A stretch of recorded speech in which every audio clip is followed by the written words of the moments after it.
湾的最变态的部分，过的是战胜国的生活，但是心态上面是战败国，很喜欢贩卖背枪背药。因为当你说自己是日本人，你有一种莫名其妙的优越感。可是日本衰落了30年，中国大爆发了30年，日本还有什么优越感？现在台派都讲屁话，台湾是日本人，鬼扯！台湾是日本殖民地属民，根本没公民级，你拿什么国民？所以才会去跟八点一鞠躬。可悲，台湾人谁受八点一庇荫？没有，台湾人种了米跟种了糖，平常吃的是臭掉的番薯。Ladies and gentlemen, welcome the host.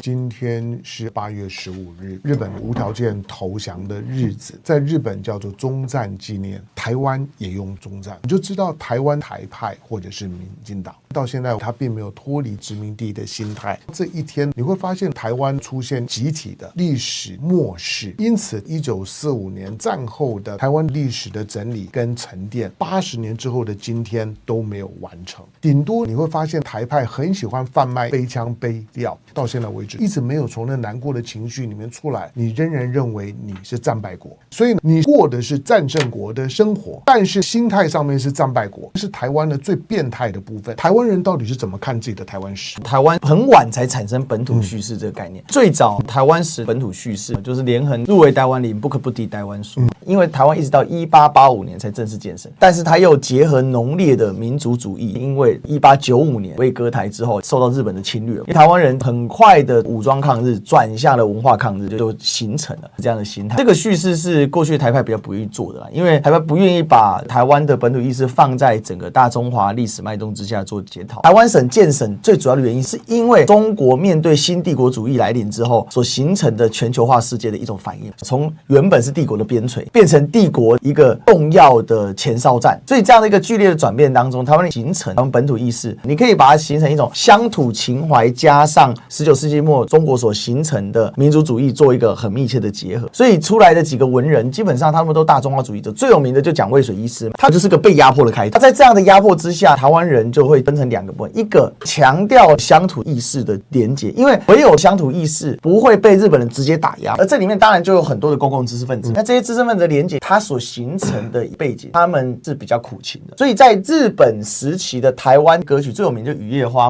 这个苦情看起来是爱的情，其实也是民族之情，但这个苦就变成台湾人其实特别同情弱势，在乎被打压的这件事。这个社会的基底到现在依然在台湾，冠老板是万箭穿心，日本殖民时代的知识分子被日本人限制，不就是医师、律师，那另外教师，所以这些记忆就在公共知识分子里面去做承接。那这一种悲情，其实在抗战的时候是有逆转的机会。10月25，台湾光复纪念，这个是民进党心中的一根刺。当时天皇语音播送，台湾人尤其是亲近日本的知识分子如晴天霹，惶惶终日，谁不知道你日本要完蛋？但是我先我不因为你有家破人亡，所以他就很扭曲的状况。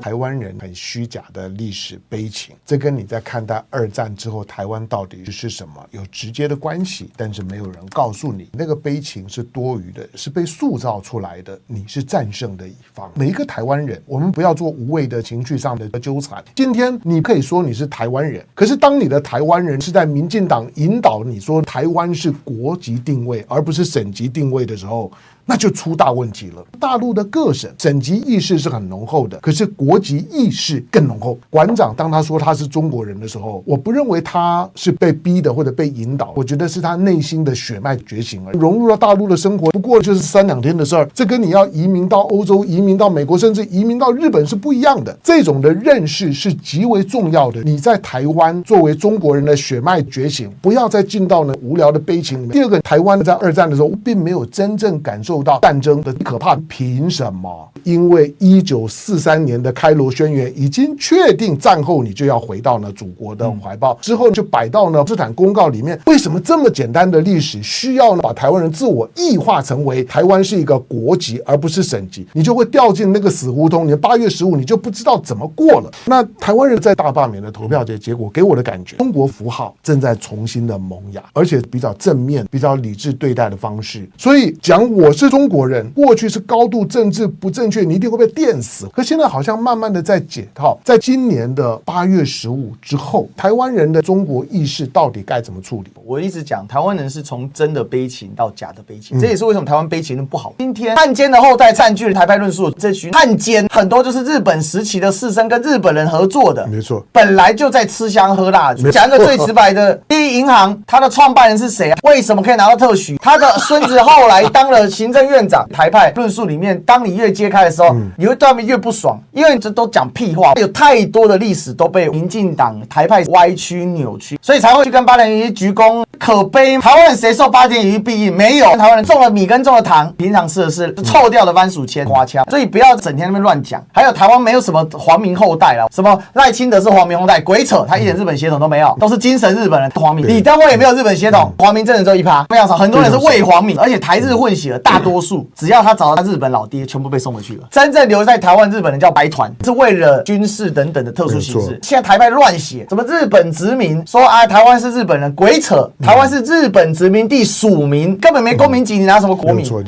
所以今天我最讨厌民进党汉奸的后代，甚至根本跟日本没多少关系，他可能以前还是受迫者，比如说赖赏家里，结果他脑袋发热变日本人，为什么？因为在他们的祖辈意象里，那个是高档人生活，所以他们就创造了一个意象，而这个意象就是今天台独里面，他既悲情又享受。所以民进党造势的时候，让台湾人民来起来，压迫者从日本人变成中国国民党，这个转移的过程当中，利用台湾历史的悲情把它给结合起来，这个才是我们今天看到为什么民进党在处理台湾光复节的时候，那是个非常矛盾的存在。最好笑的，民进党窃盗台湾悲情，还有被压迫者身份，谢雪红跟着中国共产党干。但在民进党叙事里面，谢雪红是有台独意识的。最有名的一部电影《流氓高15号》，那里面一大堆微笑被枪毙的，都是共产党跟左派分子，要把它拍成他变台独分子，我都快晕倒了，完全颠倒历史。从台湾的角度来讲，823之后，台湾人真的应该开始进入到中国人意识的心理重建。那个悲哀只在有日本殖民情感、日殖的人的心里面，在嘴巴里面，因为他的情感上面真的是日本人。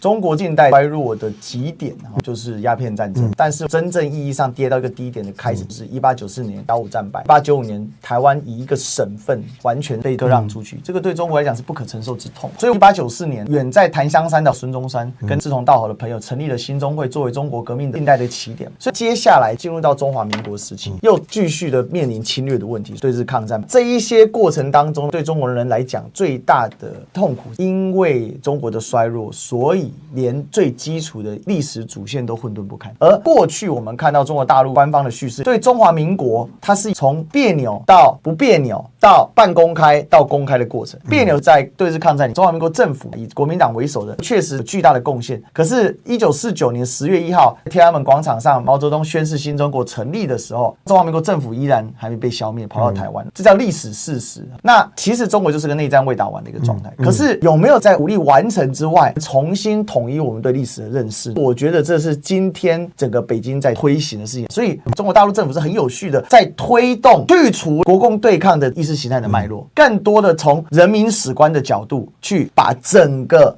历史从清朝中叶鸦片战争的衰落慢慢做到新中国嫁接进来。那新中国他们本来就做很多，所以其实最缺略的是从民国到新中国中间这一段怎么去做。所以最近馆长讲了一个最有名的叫人民价值来取代台湾价值嘛，我非常赞同他这个叙事。所以在人民经历的基础之上，就没有什么不能讨论的，因为这个叙事它的政治正确的属性下降，但是它的真实属性在上升。对于台湾民进党，他为了要长期执政，他被迫从台派价值转向中华民国台湾这样的复合拼接式的叙事的时候，他的压力就来了。这也是为什么你可以看到赖清德越来越少用中华民国台湾，因为这个形势意味的太快了。当馆长去揭破那个窗户纸的，都突然大家傻眼了。所以把这整个叙事统整起来之后，从人民的角度来看，中国老百姓从苦难慢慢的走到小康，再慢慢走出了自信。然后这一股自信，只要台湾人他还依然觉得自己是中华民族的一部分，也是共荣共享的，那这种感染力它的渗透能量是非常强大的。这也是为什么民进党察觉到这个问题之后，加强阻断两岸的交流，加强侧翼出征打击网红在揭露这件事情的上面，钟明轩馆长是个受害者。所以为什么民进党首席发言人吴峥搞得跟馆粉一样，每天看着馆长直播骂馆长，